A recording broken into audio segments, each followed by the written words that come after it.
थे आप सभी के स्टेट पीसीएस क्लासेस में। तो हम लोग साइंस के कल 50 क्वेश्चन कर लिए थे।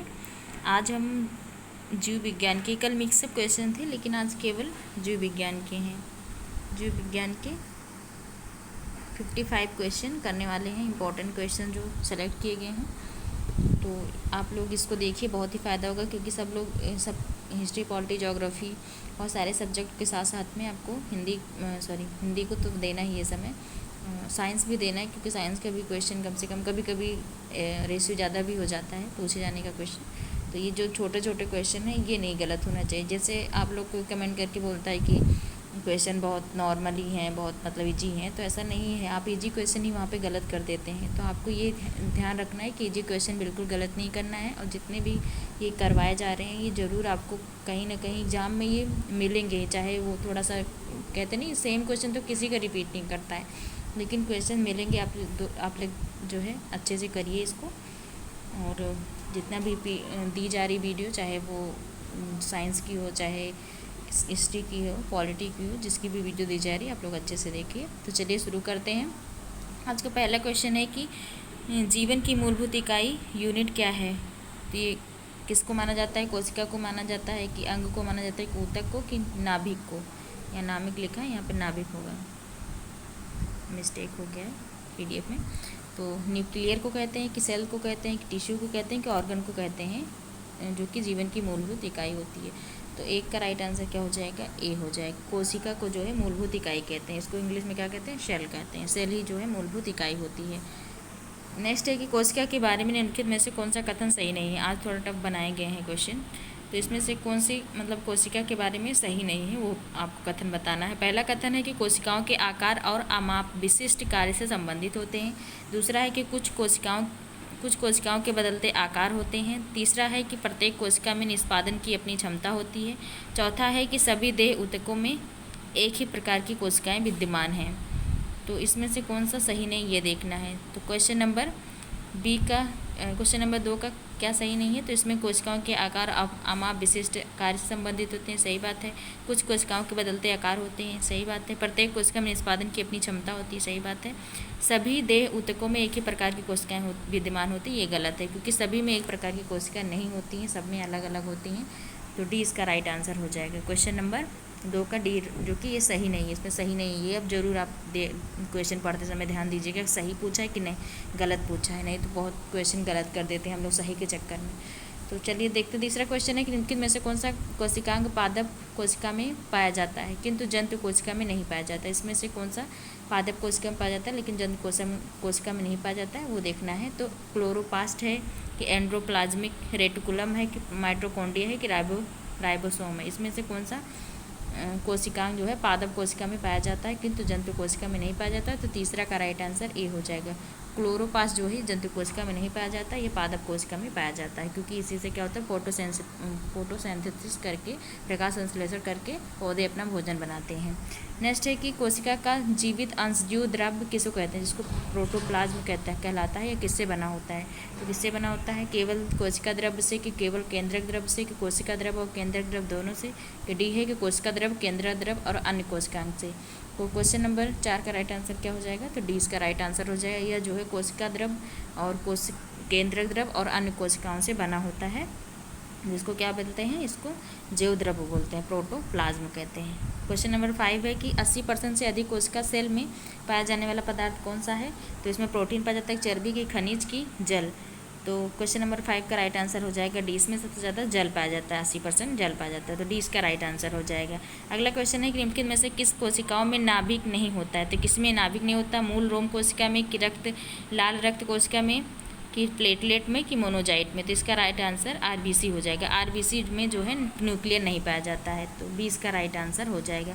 और किसके आरबीसी में? 2 अपवाद है जिसमें जो है आरबीसी में भी केंद्रक पाया जाता है, तो उसका अपवाद है ऊँट और लामा। ये 2 ऐसे जो है जीवित जंतु हैं जो कि जिसमें पाया नहीं जाते। क्या नहीं पाया जाता? केंद्रक में, आरबीसी में न्यूक्लियर पाया जाता है। तो 6 का राइट आंसर क्या हो जाएगा? राइट आंसर बी हो जाएगा। आरबीसी में जो है नाभिक नहीं पाया जाता है, लेकिन ऊँट और लामा में पाया जाता है। अगला क्वेश्चन है कि निम्नलिखित में से कौन से कोशिकाओं को आत्मघाती बैग कहा जाता है? तो किसको कहा जाता है? लाइसोसोम को कहा जाता है। ए इसका राइट आंसर हो जाएगा। क्वेश्चन नंबर 7 का राइट आंसर ए हो जाएगा। लाइसोसोम को इसको आत्महत्या की थैली कहा जाता है। नेक्स्ट है निम्नलिखित में से कोशिका अंगकों में से कौन सा एक अर्धपारगम्य, जो उसको कहते हैं सेमी परमिएबल बोलते हैं, जो कि मतलब आधा दिखाई, इसको किसको कहते हैं? तो कोशिका झिल्ली को कहते हैं। तो क्वेश्चन नंबर 8 का राइट आंसर ये हो जाएगा। कोशिका झिल्ली कैसी होती है? तो सेमी परमिएबल होती है, मतलब कि अर्धपारगम्य होती है। तो ये इसका राइट आंसर हो जाएगा। नेक्स्ट है निम्नलिखित में से किसको कोशिका का पावर प्लांट भी कहा जाता है? तो किसको कहा जाता है? गोल्जी का कहा जाता है, कि राइबोसोम को कहा जाता है, माइटोकॉन्ड्रिया कहा जाता है, लाइसोसोम को कहा जाता है। तो इसका राइट आंसर बी हो जाएगा। माइटोकॉन्ड्रिया को क्या कहा जाता है? पावर हाउस ऑफ प्लांट या सेल कहा जाता है। तो 9 का राइट आंसर क्या हो जाएगा? तो 20 का राइट आंसर हो जाएगा। अगला क्वेश्चन है कि कोशिका का शक्ति स्रोत कौन सा है? कोशिका भित्ति है, माइटोकॉन्ड्रिया है, कि राइबोसोम है, कि न्यूक्लियर है? तो 10 का राइट आंसर क्या हो जाएगा? इसका राइट आंसर बी हो जाएगा। सर शक्ति जो है कोशिका का कौन सा शक्ति का स्रोत है? तो माइटोकॉन्ड्रिया से ही जो है शक्ति मिलती है। नेक्स्ट है कि मानव शरीर में मौजूद निम्नलिखित कोशिकाओं में से किसमें माइटोकॉन्ड्रिया नहीं पाया जाता? तो माइटोकॉन्ड्रिया लाल रक्त आरबीसी में नहीं पाया जाता, कि यकृत कोशिका में नहीं पाया जाता, कि मांसपेशी कोशिका में, कि श्वेत रक्त कोशिका में? तो क्वेश्चन नंबर 11 का राइट आंसर ए हो जाएगा। लाल रक्त कोशिका में माइटोकॉन्ड्रिया और आरबीसी में माइटोकॉन्ड्रिया और न्यूक्लियर दोनों नहीं पाया जाता है। नेक्स्ट है निम्नलिखित में से कोशिका का नियंत्रक केंद्र कौन है? तो केंद्रक है लाइसोसोम है, कि प्लाज्मा है, कि क्रोमोसोम है? क्वेश्चन नंबर 12 का राइट आंसर ए हो जाएगा। केंद्रक को क्या बोलते हैं? केंद्रक को जो है नियंत्रक बोलते हैं, कोशिका का नियंत्रक बोलते हैं। तो ए इसका राइट आंसर हो जाएगा। अगला क्वेश्चन निम्नलिखित में से कोशिका सूक्ष्मतम जीवित कोशिका किसको कहते हैं? तो बैक्टीरियम कहते हैं, ब्रेड मोल्ड को कहते हैं, माइकोप्लाज्मा कहते हैं, वायरस को कहते हैं। तो क्वेश्चन नंबर 13 का राइट आंसर क्या हो जाता है? तो इसका राइट आंसर सी हो जाएगा। माइकोप्लाज्मा को जो है क्या कहते हैं? सूक्ष्मतम जीवित इकाई कहते हैं। तो सी इसका राइट आंसर हो जाएगा क्वेश्चन नंबर 13 का। क्वेश्चन नंबर 14 है कि डीएनए का संबंध जिस अतिमूल प्रोटीन से होता है उसको क्या कहते हैं? जो डीएनए का संबंध है अतिमूल प्रोटीन, उस प्रोटीन का क्या नाम है, क्या कहते हैं उसको? तो क्वेश्चन नंबर 14 का राइट आंसर बी हो जाएगा। उसको गैर हिस्टोन बोलते हैं। गैर हिस्टोन नहीं होता इसमें। नेक्स्ट है कि निम्नलिखित में से किस एक कोशिकीय कोशिकांग समूह में डीएनए होता है? तो किसमें डीएनए होता है ये हमको देखना है। तो इसमें किस में होता है? तो सूत्रकणिका में होता है, केंद्रक में होता है और हरित लवक में भी होता है। तो ये तीनों में जो है डीएनए होता है। तो ए इसका राइट आंसर हो जाएगा। सूत्रकणिका, केंद्रक और हरित लवक। अगला क्वेश्चन है कि डीएनए की पॉलीन्यूक्लियोटाइड श्रृंखला में क्या समाविष्ट होता है? क्या होता है इसमें? एक नाइट्रोजनी क्षारक डीऑक्सीबोराइज शर्करा फास्फेट समूह होता है, कि एक नाइट्रोजनी क्षारक राइबोसोम शर्करा और फास्फेट समूह राइबोसोम शर्करा होती है, कि डीऑक्सो राइबोज शर्करा फास्फेट समूह होता है, कि केवल एक नाइट्रोजनी क्षारक और फास्फेट होता है? तो इसका 16 का राइट आंसर क्या हो जाएगा? 16 का राइट आंसर ए हो जाएगा। इसमें एक नाइट्रोजनी क्षारक डीऑक्सी राइबोज शर्करा और फास्फेट समूह होता है। तो ए इसका राइट आंसर हो जाएगा। ए इसका राइट आंसर हो जाएगा। अगला क्वेश्चन है कि चिकनी अंतर्द्रव्य जालिका के अनुपूरक कार्यों में, मतलब इसका कार्य क्या होता है? अनुपूरक कार्य क्या होता है? तो वैसे जो खुरदुरी होती है उसका कार्य तो प्रोटीन संश्लेषण होता है, लेकिन जो चिकनी होती है उसका काम क्या होता है? तो उसका काम जो है तो उसका काम विषैले पदार्थों का निर्वस्रीकरण होता है। ये दोनों पूछ ले जाता है। तो खुरदुरी वाली जो अंतर्द्रव्य जालिका होती है उससे प्रोटीन का संश्लेषण किया जाता है, और खुरदरी वाले से विश्लेषण किया जाता है। विशेष जो विषैले पदार्थ होते हैं उनका निर्वसीकरण किया जाता है, निर्वसीकरण। तो 17 नंबर का डी राइट आंसर हो जाएगा। अगला क्वेश्चन है निम्नलिखित में से क्या डीएनए में मौजूद रहता है किंतु आरएनए में मौजूद नहीं रहता? तो किसमें जो है डीएनए मौजूद रहता है परंतु आरएनए में मौजूद हुआ नहीं रहता? कौन सा पदार्थ है? तो थायमिन है, कि एडेनिन है, कि ग्वानिन है, कि साइटोसिन है? तो क्वेश्चन नंबर 18 का राइट आंसर क्या हो जाएगा? इसका राइट आंसर ए हो जाएगा। थायमिन है जो कि जिसमें डीएनए मौजूद होता है लेकिन आरएनए इसमें मौजूद नहीं होता। इसमें डीएनए मौजूद होता है, डीएनए होता है लेकिन आरएनए नहीं होता है। अगला क्वेश्चन है कि आरएनए का प्राथमिक कार्य क्या होता है? आरएनए क्या करता है? तो क्वेश्चन नंबर 19 का राइट आंसर क्या हो जाएगा? तो ये प्रतिकृति बनाता है, तो इसका कार्य प्रतिकृति बनाना होता है। तो क्वेश्चन नंबर 19 नहीं सॉरी प्रोटीन संश्लेषण करता है, तो 20 का राइट आंसर, यहाँ पर सी उल्टा दिया है ना, तो क्वेश्चन नंबर 19 का राइट आंसर बी हो जाएगा। अगला क्वेश्चन देखते हैं। अगला क्वेश्चन है कि राइबोसोम्स होते हैं, क्या होते हैं? तो ये जो है प्रोटीन, यहाँ पर प्रोटीन निर्माण होता है, राइबोसोम प्रोटीन निर्माण में सहायक करते हैं। तो इसका राइट आंसर क्या हो जाएगा? इसका राइट आंसर बी हो जाएगा। सॉरी यहाँ से हम गलती कर दे रहे हैं, यहाँ बी नहीं है, यहाँ पे बी है। आरएनए होता है, राइबोसोम में होते हैं आरएनए होते हैं राइबोसोम में, तो बी इसका राइट आंसर हो जाएगा। डीएनए नहीं होता, ये बहुत इंपॉर्टेंट क्वेश्चन है, इसको ध्यान दीजिएगा कि राइबोसोम में क्या होता है, राइबोसोम में, तो राइबोसोम में आरएनए होता है, आरएनए होता है, ना कि डीएनए होता है। तो बी इसका राइट आंसर हो जाएगा, यहाँ पर भी दिया गया है। नेक्स्ट है कि आनुवांशिक यूनिट अर्थात जीन होते हैं, किसमें होते हैं? जीन में क्या होते हैं? तो केंद्रीय झिल्ली में होते हैं, कि कोशिका कला में होते हैं, कि लाइसोसोम में होते हैं, लाइसोसोम में होते हैं, कि गुणसूत्र में होते हैं? तो आनुवांशिक यूनिट जो है किसमें होती हैं? तो ये जो है गुणसूत्रों में होती हैं, गुणसूत्र में। महिलाओं का कौन सा गुणसूत्र होता है? तो महिलाओं का केवल XX होता है, लड़कों का, पुरुषों का XY होता है। नेक्स्ट डीएनए की द्विकुंडलीय संरचना किसकी बनी होती है? तो जेके तथा मोनेट की बनी होती है, कि वाटसन तथा क्रिक, मतलब किसके द्वारा दी गई थी? द्विकुंडलीय जो संरचना थी किसके द्वारा दी गई थी? तो इस मतलब इसमें राइटर का नाम दिया गया है, किसके द्वारा मतलब दिया गया था? जेके बेन मोनेट के द्वारा, कि वाटसन तथा क्रिक के द्वारा, कि HG खुराना के द्वारा, कि उपयुक्त में से कोई कोई नहीं। क्वेश्चन नंबर 22 का राइट आंसर बी हो जाएगा। वाटसन और क्रिक ने दिया था द्विकुंडलीय डीएनए की द्विकुंडलीय संरचना किसने दी थी? तो वाटसन एंड क्रिक ने दी थी।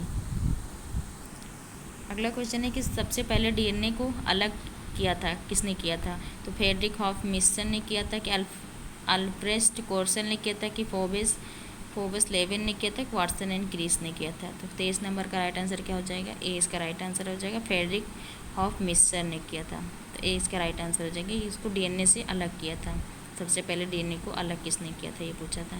अगला क्वेश्चन, डीएनए के दो स्टैंड बंधे होते हैं, किससे बंधे होते हैं? तो क्वेश्चन नंबर 24 का राइट आंसर क्या हो जाएगा? इस हाइड्रोजन बॉन्ड से ये जो है बंधे होते हैं, डीएनए जो होते हैं हाइड्रोजन बॉन्ड के द्वारा बंधे होते हैं। नेक्स्ट क्वेश्चन है, डीएनए के एक तंतुगच्छ जिसको स्ट्रैंड कहते हैं से आरएनए में आनुवांशिक सूचना के प्रतिरूपण की प्रक्रिया क्या कहलाती है? तो यह क्या कहलाती है? तो ये जो है अनुलेखन कहलाती है। तो बी इसका राइट आंसर हो जाएगा। यहाँ पर भी आप ये मैं बहुत ज़्यादा कंफ्यूज कर जा रही हूँ ए और बी सी में, तो आप लोग ना मत करिएगा यहाँ पे, कि यहाँ पर सी दिया गया, यहाँ पर बी दिया गया, तो बी इसका राइट आंसर है, तो ये वाला ऑप्शन लगाइएगा। नेक्स्ट है कि प्रयोगशाला में सर्वप्रथम डीएनए का संश्लेषण किसने किया था? मिलर ने किया था, खुराना ने किया था, कि डी ब्रीज ने किया था, कि कैल्विन ने किया था? 26 का राइट आंसर क्या हो जाएगा? बी हो जाएगा। खुराना ने सबसे पहले डीएनए का संश्लेषण किया था, तो बी इसका राइट आंसर हो जाएगा। क्वेश्चन नंबर 26 का 27 है कि डीएनए अंगुली छाप का प्रयोग किसकी पहचान के लिए किया जाता है? तो किसकी पहचान के लिए किया जाता है? तो ये जो है माता पिता की पहचान के लिए किया जाता है, चोर की पहचान के लिए और बलात्कारी की पहचान के लिए इसका किया जाता है। तो डी इसका राइट आंसर हो जाएगा, इसमें सभी के लिए किया जाता है। अगला क्वेश्चन है कि जीव कोशिका में आनुवांशिक लक्षणों के नियंत्रण में निम्नलिखित में से कौन सा उत्तरदायी है? जीव कोशिकाओं में आनुवांशिक लक्षणों के नियंत्रण में निम्नलिखित में से कौन सा उत्तरदायी है? तो एंजाइम है, कि हार्मोन है, कि आरएनए है, कि डीएनए है? तो क्वेश्चन नंबर 28 का राइट आंसर डी हो जाएगा। इसके लिए उत्तरदायी क्या है? डीएनए है, आनुवांशिक लक्षणों के लिए। नेक्स्ट है कि पुरुषों में पुरुषत्व के लिए कौन सा गुणसूत्रीय संयोजन होता है? तो XY होता है, तो XY डी में है, तो डी इसका राइट आंसर हो जाएगा। क्वेश्चन नंबर 30 है कि मनुष्य में कौन से क्रोमोसोम के मिलने से बालक का जन्म होता है, बच्चों का जन्म होता है? तो क्वेश्चन नंबर 30 का राइट आंसर सी हो जाएगा। इसमें पुरुष का Y और स्त्री का X मिलने से क्या होता है? बालक का जन्म होता है। यहाँ पे गलत हुआ गई, तो मैं कह रही बालक क्या होता है, बालक हो गई, मीन्स प्रेजेंट है। बालक का जन्म किससे होगा? तो जब पुरुष का X आएगा, महिला का X आएगा और पुरुष का Y आएगा, तो जो है क्या बनेगा? बालक, मतलब लड़की पैदा होगी। अगर लड़की बनेगी तो X दोनों से जाएगा, तो वो जो है फीमेल हो जाएगी। नेक्स्ट क्वेश्चन है कि शरीर में लगी चोट की मरम्मत के लिए किस प्रकार के रोल विभाजन का प्रयोग किया जाता है? केवल समसूत्रण का, कि केवल अर्धसूत्री विभाजन का, कि माइटोसिस और मायोसिस का, कि न सूत्रण न ही अर्धसूत्री विभाजन का। क्वेश्चन नंबर 31 का राइट आंसर ये हो जाएगा, केवल इसमें किसकी जरूरत होती है? केवल समसूत्रण की आवश्यकता होती है। तो ये इसका राइट आंसर हो जाए। जब शरीर में चोट कहीं लग जाती है तो उसकी मरम्मत के लिए जो है जो रोल विभाजन होता है तो केवल जो है समसूत्रण का होता है। क्वेश्चन नंबर 32 है कि गुणसूत्रों की आकृति विज्ञान का अच्छी तरह से अध्ययन किससे किया जाता है? तो अंतरावस्था में किया जाता है, कि पूर्वावस्था में, कि मध्यावस्था में, कि जाइगोटिन में किया जाता है। तो क्वेश्चन नंबर 32 का राइट आंसर क्या हो जाएगा? तो इसका राइट आंसर सी हो जाएगा, मध्यावस्था में किया जाता है। अगला क्वेश्चन, विषाणु निम्नलिखित में से कौन सी एक विशेषता नहीं है? विषाणु की कौन सी एक विशेषता नहीं है? डीएनए आरएनए की मौजूदगी, परपोषी कोशिका के भीतर का प्रजनन, स्वभाव से पूरी तरह परजीवी, और कोशिका भित्ति की मौजूदगी। तो 33 का राइट आंसर क्या हो जाएगा? इसका राइट आंसर जो है डी हो जाएगा। इसमें जो है कोशिका भित्ति की मौजूदगी, यही गलत है किसमें, इसमें, क्योंकि इसमें जो है कोशिका भित्ति नहीं पाई जाती। तो डी इसका राइट आंसर हो जाएगा। ये जो वैसे तो क्या होता है, ये परजीवी होता है, क्योंकि जब किसी के अंदर, जैसे मनुष्य के अंदर प्रवेश करता है या किसी भी जीवित जीव में, तभी ये एक्टिव होता है, नहीं तो ये एक्टिव नहीं रहता है। जैसे कि कोविड-19 आया था तो जब मनुष्य के अंदर जब प्रवेश करता था तभी ये जो है एक्टिव होता था जीवित जीव के। नेक्स्ट है कि विषाणुओं में होता है, क्या होता है? डीएनए होता है, कि आरएनए होता है, कि डीएनए होता है? केवल डीएनए होता है, कि केवल आरएनए और डीएनए, या तो डीएनए या तो आरएनए क्या होता है विषाणुओं में? तो 34 का राइट आंसर डी हो जाएगा। इसमें या तो आरएनए या डीएनए में से कुछ होता है। नेक्स्ट है कि पौधों को संक्रमित करने वाले अधिकांश विषाणुओं में क्या होता है? तो एकल तंतुकुच्छ वाला डीएनए होता है, कि एकल तंतुकुच्छ वाला आरएनए होता है, कि दोहरे तंतुकच्छ वाले डीएनए आरएनए होता है, कि केवल दोहरे तंतुकच्छ वाला आरएनए होता है? तो इसका राइट आंसर क्या हो जाएगा 35 का? तो इसका राइट आंसर डी हो जाएगा। इसमें केवल दोहरे तंतुकच्छ वाले केवल क्या होता है? आरएनए पाया जाता है। इसमें जो है केवल आरएनए पाया जाता है। पौधों को संक्रमित करने वाले अधिकांश जो विषाणु होते हैं वो केवल दोहरे आरएनए होते हैं, याद रखिए, तंतुकुच्छ वाले दोहरे आरएनए होते हैं। नेक्स्ट है कि 36 क्वेश्चन नंबर है कि विषाणु से के संबंध में लिखित में से कौन सा कथन सही नहीं है? कौन सा कथन सही नहीं है ये देखना है। तो प्रजनन के लिए विषाणु को जीवित कोशिकाओं की जरूरत होती है। दूसरा है कि परपोषी के बाहर विषाणु रासायनिक पदार्थों के समान होते हैं। तीसरा है कि प्रकाश संश्लेषण के माध्यम से विषाणु अपने आहार का संश्लेषण कर सकते हैं। चौथा है कि सभी विषाणु परजीवी होते हैं। तो कोई इसमें से कौन सा सही नहीं है देखना है। 36 का राइट आंसर सी हो जाएगा। प्रकाश संश्लेषण के माध्यम से विषाणु अपने आहार का संश्लेषण कर सकते हैं, तो ऐसा नहीं है, तो इसका राइट आंसर सी हो जाएगा। आगे बढ़ते हैं, अगला क्वेश्चन देखते हैं। अगला क्वेश्चन है कि निम्नलिखित में से सर्वप्रथम किस वायरस की खोज हुई थी? सर्वप्रथम किस वायरस की खोज हुई थी? तो सबसे पहले जो है HIV की खोज हुई थी। HIV को जिसको एड्स कहते हैं, HIV, इसकी खोज जो है सर्वप्रथम हुई थी। अगला क्वेश्चन है एड्स मानव प्रतिरक्षाहीनता जो है HIV के द्वारा होता है, किसके, कौन से वायरस के द्वारा होता है? तो ये जो है 38 का राइट आंसर ये हो जाएगा। ये जो है रेट्रो वायरस की वजह से होता है, तो ये इसका राइट आंसर हो जाएगा।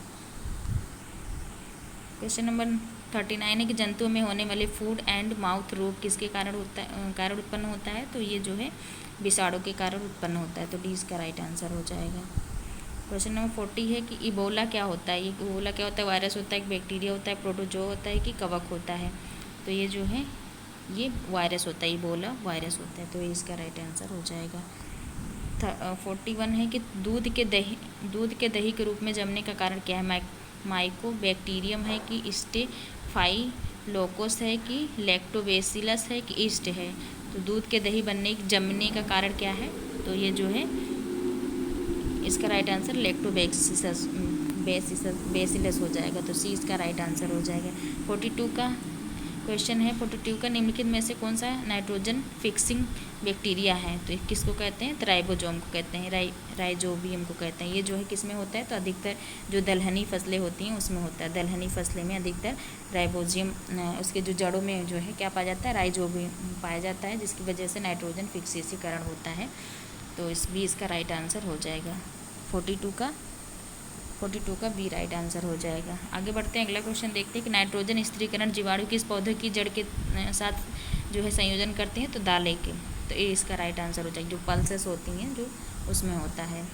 इसीलिए कहते हैं कि जो जैसे दाल, जहाँ अगर आप दाल उगाते हैं, दलहन की फसलें उगाते हैं, तो उससे उसके बाद आप अगर कोई ऐसी फसल उगाते हैं जो कि अगर मिट्टी अगर उपजाऊ नहीं है, तो वहाँ पर आप दलहन की फसल लगा देंगे, तो अगर आप सेकंड कोई फसल उगाते हैं तो उसमें क्या होगा कि उपजाऊपन आ जाएगा, जैसे कहते हैं मिट्टी उपजाऊ हो जाएगी, क्योंकि इसमें नाइट्रोजन स्थिरीकरण होता है।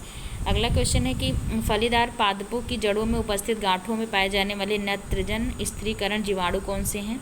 तो मृतोपजीवी होते हैं, सहजीवी होते हैं, कि प्रोटोप्रघटनी होते हैं, कि पराश्रयी होते हैं? तो क्वेश्चन नंबर 44 का राइट आंसर सी हो जाएगा। यह जो है सहजीवी होते हैं। क्या होते हैं? सहजीवी होते हैं। तो सी इसका राइट आंसर हो जाएगा।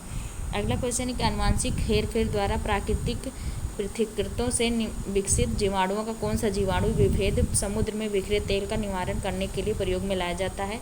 तो इसमें कौन सा लाया जाता है? एग्रोबैक्टीरियम की, नाइट्रोसोमोनास की, क्लोडिस्ट्रियम की, जो है सूडोमोनास। तो इसमें किसका प्रयोग होता है? सूडोमोनास का होता है। 45 का राइट आंसर क्या हो जाएगा? इसका राइट आंसर डी हो जाएगा। सूडोमोनास का प्रयोग होता है, जो कि जैसे अगर तेल रिसाव समुद्र वगैरह में जो होता है, तेल रिसाव जहाँ होता है तो वहाँ ये डाल दिया जाता है, तो ये जो है उसको सोख लेता है। तेल समुद्र में बिखरे तेल का निवारण करने के लिए इसका प्रयोग किया जाता है, इस बैक्टीरिया का। तो नेक्स्ट क्वेश्चन है कि प्रशीतन, जो कि रेफ्रिजरेटर कहते हैं, उसको खाद्य परिरक्षण में जो है मदद करता है, जीवाणु को मारकर जैव रासायनिक अपक्रियाओं की दर को कम करके। क्वेश्चन पूछा गया है एंजाइम क्रिया को नष्ट करके, कि जो है खाद्य पदार्थों को बर्फ की परत से बैंग कर, इसको किस तरह से ये जो है खाद्य परिरक्षण करता है? तो 46 का राइट आंसर बी हो जाएगा। जैव रासायनिक अभिक्रियाओं की दर को कम करके ये जो है उसको मतलब परिरक्षण करता है उसका सही तरीके से। जैसे कहते हैं खाना फ्रिज में रख दो तो सही रहता है, तो इसी वजह से होता है। नेक्स्ट है कि अवायवीय स्थिति में जैविक पदार्थ के जीवाणु अपघटन को क्या कहते हैं? तो उसको क्या कहते हैं? 47 का राइट आंसर क्या हो जाएगा? ए हो जाएगा। किण्वनीकरण कहते हैं इसको, जिसमें क्या होता है कि जिसमें अवायवीय स्थिति में जैविक पदार्थों को अपघटन, जीवाणु अपघटन होता है। नेक्स्ट है कि जीवों के निम्नलिखित प्रकारों में से छत्रक किससे संबंध रखता है? तो शैवाल से, कि फर्न से, कि कवक से, कि लाइकेन से? तो 48 का राइट आंसर क्या हो जाएगा? सी इसका राइट आंसर हो जाएगा, कवक। जीवों के निम्नलिखित प्रकारों में छत्रक किससे संबंधित है? तो कवक से संबंधित है, तो सी इसका राइट आंसर हो जाएगा। नेक्स्ट है कि सामान्य खाद्य छत्रक क्या होता है? जो मशरूम होता है, क्या होता है? तो कवकीय विषाणुओं का पुंज होता है। कवक तंतु का प्रकार होता है, कि कसकर ठसा से जो भरे होते हैं कवक जाल होते हैं, कि अलैंगिक बीजाणु पैदा करने के लिए प्रयुक्त संरचना होती है? तो इसका राइट आंसर क्या हो जाएगा? 49 का राइट आंसर सी हो जाएगा। ये जो है जो कसकर ठसा से जो भरे होते हैं वो कवक जाल होते हैं। कवक जाल को जो है क्या कहते हैं? इसको खाद्य छत्रक जो है कहते हैं, या मशरूम कहते हैं इसको। हिंदी में बहुत टफ होते हैं वर्ड। नेक्स्ट है कि आजकल अभी तो है 55 तक है क्वेश्चन। 50 क्वेश्चन है कि ईस्ट मिलाने पर गूँथे हुए आटे के उछने का क्या कारण होता है? तो इसमें क्या हो जाता है? तो इसमें जो है ईस्ट मिलाने से कार्बन डाइऑक्साइड गैस का निर्मोचन होता है, इसी वजह से जो फूल जाता है। कहते हैं ना ईस्ट मिलाने से, जो इसको खमीर कहते हैं। इसमें क्या होता है कि जो तंदूरी रोटी वगैरह बनती है उसमें ये मिलाया जाता है। ईस्ट एक है, क्या है ये? ब्रायोफाइटा है, कि कवक है, कि शैवाल है, कि जीवाणु है? तो 51 का राइट आंसर बी हो जाएगा। ये जो है कवक है, तो 20 का राइट आंसर हो जाएगा। क्वेश्चन नंबर 52 है कि ब्रेड बनाने में इस्तेमाल किया जाने वाला खमीर क्या है? तो किण्वन के लिए उत्प्रेरक के रूप में कार्य करता है, किण्वन की प्रक्रिया में मदद नहीं करता है, और संरक्षण के रूप में काम करता है, कि इससे स्वादिष्टपन बना देता है, खानों को स्वादिष्ट बना देता है। तो इसका राइट आंसर क्या हो जाएगा? इसका राइट आंसर ए हो जाएगा, कि ब्रेड बनाने में इस्तेमाल किया जाने वाला जो खमीर है, जिसको ईस्ट बोलते हैं, वो किण्वन के लिए उत्प्रेरक के रूप में कार्य करता है। तो इसका राइट आंसर हो जाएगा। अगला क्वेश्चन है कि निम्न में से किसे बंडिंग के माध्यम से तैयार किया जाता है? प्लाज्मोडियम, की ईस्ट, की अमीबा, की एलेक्जेंडर फ्लिंगम? ये मतलब क्या दिया है? इसे किसे बंडिंग के माध्यम से तैयार किया जाता है? ये तो अलग ही है, तो राइटर का ही नाम दे दिया है, ये ऑप्शन गलत है। तो 53 का राइट आंसर सी हो जाएगा। ये ईस्ट के द्वारा जो है बंडिंग के लिए माध्यम से तैयार किया जाता है। क्वेश्चन नंबर 54 है कि पेनिसिलिन का आविष्कार किसने किया था? तो किसने किया था? तो क्वेश्चन नंबर 54 का राइट आंसर हो जाएगा बी। स्टीफन हॉकिंस ने तैयार किया था पेनिसिलिन का। स्टीफन हॉकिंस तो नहीं होना चाहिए, इसका ऑप्शन ही गलत दिया हुआ है। मुझे लग रहा है फ्लेमिंग होना चाहिए। 54 का राइट आंसर ए होना चाहिए। चलिए हम लोग मतलब आंसर देख करके स्टार लगा लीजिए, इस पर पिन करवा देंगे कि पेनिसिलिन का खोज तो फ्लेमिंग ने किया था, हॉकिंस नहीं किया था आई थिंक। देखते हैं दूसरे लास्ट क्वेश्चन है आज के कि प्रतिजीवी पेनिसिलिन किससे प्राप्त किया जाता है। तो ये जो है किससे प्राप्त किया जाता है, तो एक कवक से प्राप्त किया जाता है जो प्रतिजीवी होता है। तो सी इसका राइट आंसर हो जाएगा। तो आज ये कंप्लीट जो है 55 क्वेश्चन रहे साइंस के, और पहले 50 क्वेश्चन करवा दिए गए, तो 55, तो ये 105 टोटल क्वेश्चन हो चुके हैं। और अभी जो 100 क्वेश्चन और करवाए जाएंगे, क्योंकि इसमें बताया गया था आप लोग को 200 प्लस क्वेश्चन करवाए जाएंगे, तो अभी 100 क्वेश्चन साइंस के और करवाए जाएंगे। आप लोग अच्छे से देखिएगा, और ज्योग्राफी के जो क्वेश्चन दिए जा रहे हैं उसको भी अच्छे से देखिए। और आप लोग वैसे तो तैयारी हो चुकी है, ये लास्ट में रिवीजन के तौर पे दिया जा रहा है कि आप लोग देखिए इसको। और भी बच्चे देख सकते हैं जो पेट की तैयारी कर रहे हैं, उन लोगों के लिए भी, क्योंकि साइंस हुआ और ये सारे सब्जेक्ट तो उसमें पूछे ही जाते हैं, तो आप लोग देख सकते हैं। और ऐसे ही वीडियो पे बने रहिए, और चैनल को प्लीज़ शेयर करिए अपने दोस्तों के साथ में, और वीडियो देखते रहिए। वीडियो देखने के लिए बहुत बहुत धन्यवाद।